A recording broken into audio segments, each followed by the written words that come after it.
Hello, everybody. Welcome back to Stargirl Society, the podcast that inspires you to reclaim your power and start living the life of your dreams. I'm your host, Phoebe Goldsmith, and today is a very special episode because it's the first episode of season 2 of Stargirl Society, and it is also our first video format episode, which I am beyond excited to be back, excited to be doing video content. I can't wait to continue this journey with everyone. And without further ado, let's get into today's episode. It is time for you to heal. And if you're seeing this, this is your sign. In today's episode, I'm going to walk you through how you're going to enter your healing girl era, how you're going to start your healing journey, and why this is single-handedly the most important thing you can do for yourself right now, no matter what chapter of life you are currently in. I want to start off by saying that the unrest that you feel on a daily basis, the unregulated nervous system, the physical anxiety, the low self-esteem is not what you deserve. Nobody deserves to feel the trauma that you feel on a daily basis, to be controlled by it, to simply be a product of your negative experiences. It is your birthright to be happy and to feel healed and to be at peace. I think what you need to understand is that the healed version of you, the most peaceful version of you, that is your most authentic self. We all know the value of living authentically, but that doesn't just come down to wearing the clothes that you want to wear and listening to the music that you like and voicing your own opinions. This comes down to whether you are controlled subconsciously by your past and your trauma on a daily basis. As I said, the healed you is the most true version of you. When we experience trauma, especially as a child, we absorb it, and slowly our brain wires everything we do based off of those experiences. So you may not think that you're controlled by your past or that in your day-to-day life things from your childhood aren't coming up, but I can tell you right now that most of your reactions day in, day out are based off of your life experience, and in particular your childhood. And the version of you that lies beneath that, beneath those subconscious reactions and the trauma that you're holding in your body, that is the person that you need to go on a journey to find. Your trauma and your pain came from your parents' pain and trauma, their parents' pain and trauma, their parents' pain and trauma, and so on and so forth. How on earth can that truly be you? You may have heard the phrase that hurt people, and I absolutely stand by that. Any pain that others experience is a transfer of energy from somebody else, and that came from somebody else. And when you realize that combining what you have learned from what you have been through and the trauma with this information, and you go on this journey of peace and healing for yourself and your inner child, you are going to reach a level of freedom that you don't even think is possible right now. So how do we start this journey? Step 1, the very first step, spending more time with yourself. One of my absolute favorite quotes is that you cannot heal what you cannot see. You need to make a point of sitting by yourself and realizing, how does my brain work? How do I think? It was only when I took the time to eat in silence, to cook in silence, to do specific activities in my day and make a conscious effort, okay, this one's going to be in silence, then I found that I could fine-tune my ability to observe my thoughts without the instantaneous need to react. The goal when healing is to be the observer and not the reactor to things. I think we're so easily influenced by other people and by what we see online. Naturally, humans are social people, so we adopt the opinions of others, we adopt patterns of thinking from other people. But it is so important to think, how do I think? How do I feel? I think we often avoid spending time with ourselves because we are scared of what we are going to uncover and we don't want to confront the things that have happened to us. And that's why people distract themselves with other people, with substances, with constant stimulation going around them all the time. Even when people are alone, they've still always got something going on in the background now, music or a YouTube video. I have been so scared to just sit in my own thoughts. But what is more painful than confronting your trauma is going your entire life controlled by pain that was dumped on you by other people, either as a child or as an adult. So how do we start seeing this trauma? I think the answer is slowly and gently. You can start by taking intentional time for yourself, but it should not be forced. It should not be with the goal of uncovering your deepest, darkest secrets or necessarily with the goal of healing. Don't force it, because I truly think that the things that need to come to the surface will come when the time is right and when you are ready. But by spending time with yourself, you're giving your emotions a chance to get their head above the water and go, okay, So now we're alone. How are we feeling? But yeah, you can take yourself to do anything, maybe something you would usually do with other people. I think that's usually quite a good place to start. Or go on a walk with no distractions, no music, no fake scenarios in your head. And I think what's key here is that spending time with yourself, intentional time, is extremely important, not only when you're calm, but also when you're emotional. If you're in an emotional mood, or you're in like a heightened state, or you're in fight or flight, I think that's most when our bodies are trying to tell us something. So as much as you can, I think it's good to not distract yourself with external stimuli and listen to what your body and mind is trying to tell you in that moment. A mindset shift that's really important is understanding that every single emotion is equally helpful and important as each other. If anything, I would argue that feelings of pain and quote unquote negative feelings are actually more useful to us. But as a society, we have labeled bad emotions as bad and something that needs to be avoided. But I think that things that are painful do not need to be avoided. So I think it's important to kind of make the conscious effort to shift away from the labeling of bad feelings and the running away from these bad emotions. When you allow yourself to start being guided by all emotions and not just pleasurable ones, I think the healing journey becomes so much easier. And tips that can make this a bit easier is when you are feeling angry or sad or a painful emotion, actually tell yourself, okay, I'm going to sit here, put a timer on for 1 minute and feel this feeling as deeply as I possibly can for 1 minute. And you would be surprised how much it helps to just consciously decide to feel a feeling as opposed to running away from it. And I think another thing that helps is to start being grateful for all your emotions. I'm at a point in life now where I'm like really trying not to see bad emotions or bad things that happen to me as bad. I think I'm trying to come at everything from a neutral standpoint and know that every single thing that happens, every single thing that I feel is essential to my journey. I saw a really lovely quote the other day and it said, everything is a win when the goal is experience. Start seeing life and success as something that is full of all emotions. When you visualize things in the future, or you think about your dream life, don't cut pain out of it. And it's not that you should visualize bad things happening to you, obviously, but steer away from a mindset that at some point everything is going to be okay and you're never going to feel anything ever again that's not pleasurable or bad. I'm grateful for every emotion that I feel, and I'm grateful to have such an emotional depth, because to me that means I'm experiencing life in such a rich and deep way.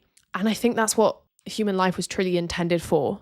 There are obvious other methods to become more self-aware, such as meditation, trying to reach that higher level of consciousness to the point where you're viewing your thoughts and not reacting, not judging, just watching them. And once you master that skill, you'll be able to go through your day and observe your thoughts and observe how things make you feel. And you'll actually be able to see their emotional origin. I think nothing you react to is rarely about the actual thing that it's presenting itself as.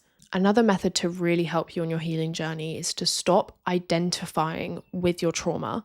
And I want to make it clear that that is completely different from ignoring your trauma. You absolutely need to acknowledge it, but the pain cycle continues when we derive our sense of self from that trauma, when we see who we are as a product of our pain. Think of your pain as a transfer of energy. We are energetic beings, our bodies are vessels. Pain originates from those way, way, way before you. When you feel pain and trauma, just know that that is simply a transfer of energy through your body as a vessel. And you need to allow it to pass through you, which is why I said feeling the emotions are so important.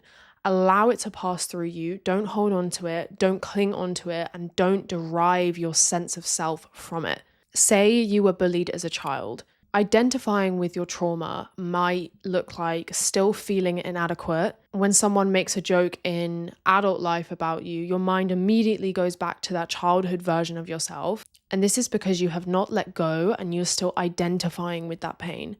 Instead, when the pain arises, instead of looking at it and going, oh God, I was bullied, I'm such a worthless person, take a step back and say, wow, I received a lot of other people's pain as a child. I had a lot of transfer of pain and the energy of pain to me as a child from others, and I'm choosing to let that go now. I'm choosing to let this pain flow through me, to exit my energetic self, and I'm choosing to heal and move on, because we cannot hold on to other people's pain for this long. And now the second part of this journey, what do we do with what we find? When we start our healing journey, we spend more time with ourselves and we start to learn more about the emotional sources that are controlling us. What do we do? A really special exercise that I want to talk to you about is a visualization. I recently spoke about this on my TikTok and it is very, very powerful for healing. I truly think that subconsciously, we feel like we are protecting and honoring the version of us that something bad happened to by holding on to it. I think that when something horrible happens to us that's outside of our control, we hold on to that pain almost as a way of feeling in control because we weren't in control in the moment. No one could help us in the moment. We couldn't help ourselves in the moment. And I think we cling on to it and we still give it power and we still give it energy because it doesn't feel okay to leave that version of you where they were to finally feel like I couldn't help that situation and I still can't. But holding on to the emotions kind of feels like you are doing something for that version of you. I think a lot of what humans do seems very self-destructive, but I think a lot of things often have a purpose that is serving a past version of ourselves, a different version of us. But here's the visualization. So I want you to imagine yourself standing in front of the version of you that something bad happened to. And they need to be wearing the exact same clothes, being in the exact same environment. Make it as clear in your mind as possible as going back to the version of you, back to that moment. Now you're going to go up to this version of you and I want you to let them hold your hands, look you in the eye and tell you that it is safe for you to leave them behind. It is safe for you to let go and it is okay to move on. And warning, you might sob. I absolutely sobbed. It is a very powerful visualization and I think it is so healing on a cellular level to do that because those versions of you live inside you, but that version of you 100% would want you to let it go and to be able to move forward. Switching things up a little bit, I did want to give an honorable mention to seeking a diagnosis and seeking medical help for your mental health. This was absolutely crucial to my healing journey because I was doing all this healing work and I could not work out where this pain was coming from. Turns out I have ADHD. And now the root of everything makes a lot of sense because I went misunderstood by most adults in my life until I was 23. And getting the diagnosis that you deserve validates your inner child beyond words. It gave me so much clarity on the fact that I don't need to blame myself anymore. Being blamed as a child was not my fault, and I'm not going to punish myself anymore for my neurodivergence and the way that my brain is literally wired, something I was born with. Just trust me, if you have any inkling about anything, I think that it's very important to seek advice because you can look into self-help all you want, which is what I was doing, but some things are a little more complex than that, and speaking to someone qualified is extremely important and extremely validating. I think the most important step that I want to mention today, and the thing that will be the common denominator amongst everyone watching this, despite everyone having complete different experiences, completely different trauma, and I think it's that deep down is that we don't believe that fundamentally we deserve to be happy, to be pain-free, to be in peace, to have as much money, success, and love as you desire. You deserve to heal and you deserve all of the above. And I think people will be sitting there thinking, oh, I know that. I know I deserve that.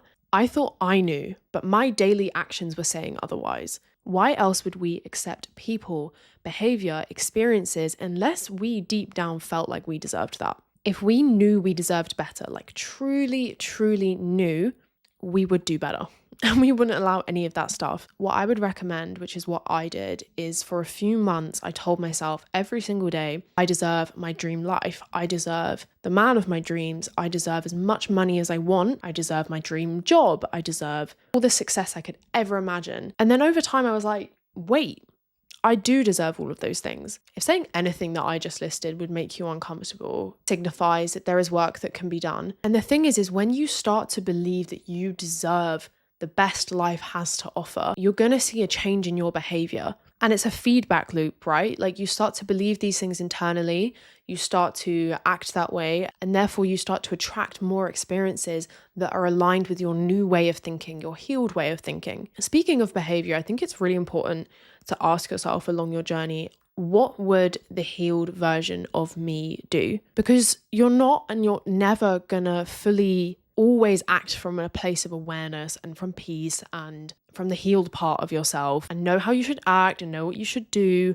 And you're never not going to have instantaneous reactions to things. I don't think that should be the goal, because I think when I envision the most healed version of me, that version still makes mistakes, still feels negative emotions, still acts out of emotion. And I think the best version of me is actually a version that accepts that and loves myself regardless. However, I do think it's wise to be able to take a step back and think, okay, what would the most healed version of me do right now? If XYZ had not happened to me and I've got to know myself and I kind of know the way that I think separate to that trauma, what would that version of me do? And that in itself is healing, as I said, with this feedback loop, because you're acting like the person that you want to become and you're rewiring your brain every single time you act from a healed place. It's like a muscle, right? You're training it and you'll only become stronger and stronger at reacting in that way. And I almost feel like as well, when we act from a place of trauma, we kind of re-traumatize ourselves. Just as I said,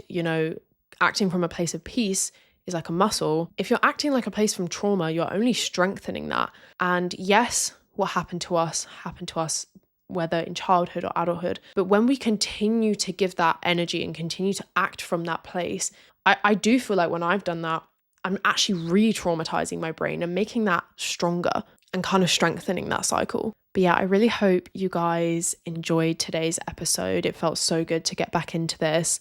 I can't wait for this video to go out. If you liked today's episode, be sure to leave a comment. You can subscribe or follow whatever platform you're watching this on. I'm sending you all the love in the world, and I hope to see you next week for the next episode.